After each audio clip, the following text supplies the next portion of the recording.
Quality और consistent performance के लिए सिर्फ सिल्वर पंप्स एंड मोटर्स, नाम याद रखना। જ્યાં સ્ટોક્સ પર્ટિક્યુલરલી સર આજના દિવસે સમાચારને લઈને એક્શનમાં છે તે છે વોલપૂલ પીજી ઇલેક્ટ્રોપ્લાસ સાથે કરાર કર્યા છે સેમી ઓટોમેટિક વોશિંગ મશીનના ઉત્પાદન માટે અને જે મેક ઇન ઇન્ડિયાના સપોર્ટ છે તેના ભાગ સ્વરૂપે પ્લસ તમે સમજો તો અફોર્ડેબલ અને high quality products washing machine particularly બનાવવા માટે વોલપૂલ અને પીજી ઇલેક્ટ્રોપ્લાસ વચ્ચેની આ સિનર્જી છે.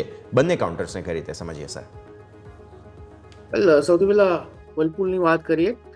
અત્યારે કાઉન્ટરમાં આપણને છેલ્લા 1-2 દિવસમાં ઘટાડો જોવા મળ્યો છે, બટ મને એવું લાગે છે કે આ ઘટાડો હવે લોઅર લેવલ પર 1780ના લેવલ પર આવીને અટકશે. અત્યારે 1850 પાસે છે, નીચેમાં 1780 સુધીનું લેવલ છે જે કાઉન્ટરને એક સારો સપોર્ટ આપી શકે છે. જો આ લેવલ આવે તો ખરીદી કરીને ચાલવાની સલાહ રહેશે.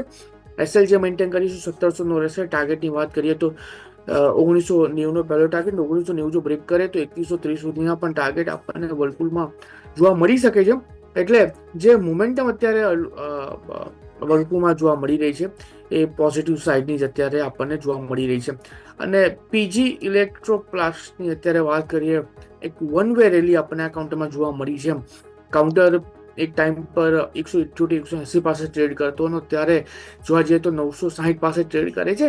નવી ખરીદારી કરીને ચાલવાની સલાહ તો હું બિલકુલ નહીં આપું, પણ એટલું જરૂરથી કહીશ કે જે એક્ઝિસ્ટિંગ પોઝિશન છે એને તમે હોલ્ડ કરો. ઉપરમાં 1020 અને 1020 જેવું બ્રેક કરશે. ઉપરમાં 1100 સુધીના લેવલ પીજી ઇલેક્ટ્રોપ્લાસ્ટમાં આપણને જોવા મળી શકે છે.